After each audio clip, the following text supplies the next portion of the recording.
Meron po tayong kadiwa sa labas kung saan nakakapagbigay po tayo ng mga iba't ibang produkto. Meron dyan pagkain, meron dyan yung ibang produkto galing po sa pamahalaan. Yung mga bigas, yung mga gulay dito po galing. Kaya po nagagawa po namin na mapagbili ng 29 pesos lang po ang bigas na binibigay nga sa kadiwa ngayon. At lahat ng mga bilihin ay makikita po ninyo ay mas mura kaysa sa presyuhan pagka tayo'y lumabas dito. Kaya isa pang bagay yun upang yung mga ibang naghihirap. Yun ang problema, mga kabanat. Yun ang malaking problema. Yung gobyerno hindi naghahanap ng solusyon kung paano mapamura ang bugas sa buong merkado. Gumagawa sila ng solusyon, bumibili ang gobyerno ng bigas at mismo sa gobyerno sila yung nagbibinta para kumbaga magmura. Ika nga, bumibili yung gobyerno ng palugi para ibinta ng mura. Imagine mo, sabi niya 29 per kilo. So, dapat talaga ang gobyerno tumutok para maramdaman ng taong bayan. Halimbawa, itong taga sa amin, saan kami bibili ng bigas na 29 kilo dito sa aming lugar? Balik natin to. Para buuhin ang ipapakain nila para sa kanilang mga pamilya, ay kailangan ay mabigyan ng tulong ay hindi na sila masyadong mahirapan dahil nakapagbili na po ng mga iba't ibang produkto na nakamura sila at kahit papano nabigyan natin ng tulong ng pamahalaan. Patuloy po ito. Hindi lang po ito dito sa Dumaguete. Ginagawa po namin ito sa buong Pilipinas. Habang ginagawa po natin ito, hindi po kung saan lang ako pupunta. Patuloy po yung mga ginagawang job fair at saka yung DSWD assistance. So ito ata nangyari ito, mga kabanat, ay nangyari ito nung rally. Di ba nakarang araw yata. So walang maganda yung yung totoo lang, walang atang maganda minsan nakakadismaya nakakadismaya na itong gobyerno na ito, iba yung focus, puro hindi matatapos na. Maniwala ka, mga kabanat, pag hindi ito binago ni President Bongbong Marcos yung kanang strategy, matatapos na lang itong termino niya. Wala siyang naiiwang maalaala ng taong bayan. Matatapos na lang ang termino niya, walang maaalala yung taong bayan, kundi puro kumbaga, purong hindi ang maalala sa kanya ng taong bayan, puro bad comment, kumbaga bad side ang makukuha ng taong bayan. Kasi dapat talaga ang pinukus nitong gobyerno na ito kung paano mapapamura yung bugas in general, hindi yung sasabihin mo makakabili kayo ng 29 kilo sa bigas dito sa gobyerno. Ano yun? Anong ginagawa ng gobyerno? Itong tinatawag at ang kadiwa So ano yun? Makabili lang tayo ng bigas na mura sa loob sa palengke ng gobyerno. Pero pagka nasa pabrika, lalabas tayo sa ating bahay, yung bibili nating bigas ay 50 ang kilo. So, ibig sabihin, itong gobyerno natin, nagbumibinta ito ng palugi.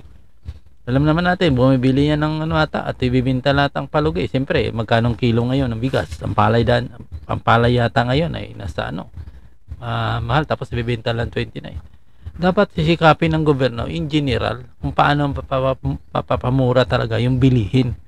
Hindi yung puro yung binabanggit kasi ni President Bongbong Marcos, panglandali ang lang yan solusyon Ibig sabihin, ang pinopokus lang, sabagay, ang pinopokus ata ni President Bongbong Marcos sa panahon niya lang, pero hindi long term, long term, kasi puro sinasabi niya, puro ayuda, ang parang makukuha mo sa bunganga niya, puro ayuda. Pero darating ang panahon na walang makukuhang, kumbaga walang maalaala yung taong bayan na maganda yung nagawa ng kanyang administrasyon. Darating ang panahon talaga. Ang layo niya talaga sa kanyang papa, mga kabanat. Ang layo. Bagaman di ko naabutan talaga yung papa niya kung paano yun ang style. Pero kung makikita natin sa mga history, may mga good naman na ipamana sa atin na yun nga, napakaraming sayang na hindi na tuloy, gaya ng napakalaking sayang yung nuclear power plant na yan. Isa sa mga pinanghihinayang na natin yan, kasi kung natuloy yan, ngayon siguro ay masyado na tayong nasa level up. Isa kasi yung nagpapa-asenso sa atin yung yung nuclear power plant, lalo na yung nuclear power plant na yan, nakapag-produce yan ng murang kuryente. So maraming mag-i-invest sa atin dyan. Try mo din ngayon mag-i-invest dito. Siguro yung kita mo, yung tubo mo sa iyong negosyo ay halos kukunin ng lahat ng pangbayad mo sa kuryente. So sino dapat magnegosyo ka dito yung hindi ka gumugugol ng kuryente. No, kasi kung ang negosyo mo dito ay nagkokonsumo ng kuryente, iyak ka. Yun ang problema, mga kabanat, sa kay President Bongbong. Napakarami. Kaya nga, kung babalikan natin yung title ng video na nag-post nito, yung speech ni President Bongbong Marcos, walang direksyon. Walang direksyon kung ano ba talaga yung gustong ipahiwatig. Ito yung nangyayari yung kick-off rally sa Dumaguete yata. Parang walang, pakikorek ako kick-off rally kasi yung uniform nila pang ano nila ito parang wala siyang direksyon, no? Yung speech niya parang ayuda yung tirada na parang okay lang, mabusog ka ngayon, bukas gugutomin ka naman, problema mo naman yan. Parang wala siyang tinatawag na yung target ba talaga yung pamamura natin yung bilihin na talagang lahat ng tao makinabang, hindi yung iilan lamang. Kasi kung itong yung binabanggit niya makikinabang yan iilan lang dito sa amin, saan na kami makabili ng ganyang murang bigas? Okay lang sana yung kadiwa niya bawat barangay mayroon okay sana yung kadiwa niya bawat barangay mayroon, wala di ba? Wala tayong makikita. So, yan naman ang mga kabanat at video sa next video. So, yan mga kabanat, no? Sa totoo lang, aminin ko mga kabanat, no? Nadidismaya talaga ako kay President Bongbong Marcos. Kasi nung eleksyon, napakaganda yung pangako niya. No? Napakaganda ang pangako niya, no? Sa interview niya, ang ganda Talagang popokus siya doon ang isa sa nahangaan ko sa kanya, yung mga plano niya about sa agriculture No? Isa sa mga nahangaan ko doon na ipinagtanggol ko pa ito kay President Duterte. Matandaan si President Duterte, binatikos itong isang katakot-takot na batikos na inabot kay President Duterte itong si President Bongbong Marcos. Ipinagtanggol natin ito. Lahat kinukunan ko ng doon, yung kanyang plataforma nung pag-interview about sa agriculture kasi gusto niyang fokuson. Gusto niya kasi si President Bongbong Marcos mag-focus doon sa Department of Agriculture kung paano mapaganda itong ating agriculture sa ating bansa. Ngayon taliwas yun yung nakikita, kung nakikita nyo yung ngayon iba tingnan mo sinasabi niya saan ka makabili ng bugas ng 29 pesos ng kilo sa kanilang kadiwa tanungin natin yung kadiwa ba bawat barangay mayroon wala. Diba? Sino makakinabang dyan? Dapat talaga pinagsisikapan. Mahina, talaga kulang talaga. Itong namumuno kasi sa ating bansa, lang yung Department of Agriculture, mahina talaga. Mahina talaga Minsan kung iisipin mo, instead na sila yung makakatulong, sila pa yung nakapapagdagdag pabigat sa ating mga magsasaka Yung minsan nakakalungkot Kaya sa tingin mo, sila yung nakakatulong pero kung ma-realize mo sila pala yung nagpapabigat nakita yung speech si President Bongbong Marcos, wala akong nakikitang doon kumbaga nagsasabi nga doon kung babalikan natin nag-post ng video na ito, walang ang kanyang sinasabi parang walang siya walang ano ba to check ayun without direction speech nakalagay mga kabanat. Yun ang banggit doon. Without direction daw, wala daw direksyon yung kanyang sinasabi. No? Yun ang pinagmalaki. Iwan ko lang kung itong mga botante naman ito ay susuportahan itong sinasabi ni President Bongbong Marcos at itong ini-endorse niya ay boboto din. Di ba? Kasi nakakalungkot mga kabanat na iba yung sinasabi at pagka nakaupo na hindi naman tinutupad.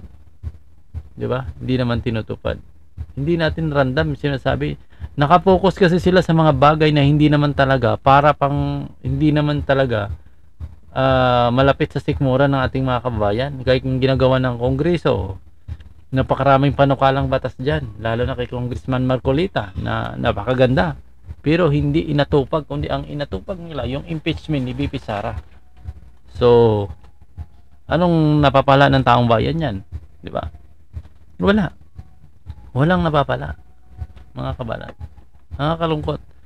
Nakakalungkot itong si President Bongbong Marcos na binoto natin noong 2016 election na akala talaga tayo na marami siyang magagawa.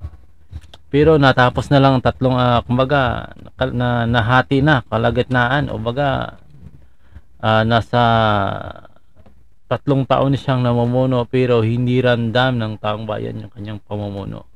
Kumbaga wala akong nakitang kumbaga ng lundo o baga plano na para sa ating talaga ganito ganitong mga plano. Kita nyo puro ayuda. Sa palagay nyo ang Pilipinas mabubuhay yung mga kababayan natin puro ayuda? Parang kung ayuda ka kasi mga kabanat, parang ikaw mismo na namumuno sa gobyerno nagtuturo na maging tamad yung tao. Kasi kung panay mo lang ayuda, likas naman sa tao kasi na pagka tinulungan mo, alam niya na kumikita siya dyan, no? May tulong, hindi na yan tatrabaho kundi maghahanap na lang, panay na lang niyang hingi. Yun ang problema. At saka bago natin ang video na ito, nakakalungkot talaga na nakakadismaya na kay President Bongbong Marcos na iba yung sinabi noon at iba yung ginagawa ngayon. 'Di ba? Nuclear power plant. May narinig ako, nag-i-start na. Pero hindi man lang natin nakikita kung anong ginagawa, no? Walang update. Yung Department of Agriculture, halos sa ilang taon siya na namumuno. Wala din naman nangyari, 'di ba? Mahal pa rin yung bilihin. Yung baboy ngayon, pataas ng pataas dahil dito sa ginagawa na daw na ng naharang-harang sa kumbaga yung part ng ibang bayan di makapasok. Maraming ginagawa itong Department of Agriculture na hindi mo magets na pagka tiningnan mo, sabi nila pinoprotektahan din lang, pero cost kasi yan, kasi yung dahilan minsan na tumataas din yung bilihin dahil sa alam niyo na siguro kayo kung manugbaboy kayo, alam niyo na yan mga kabanat. So see you next video.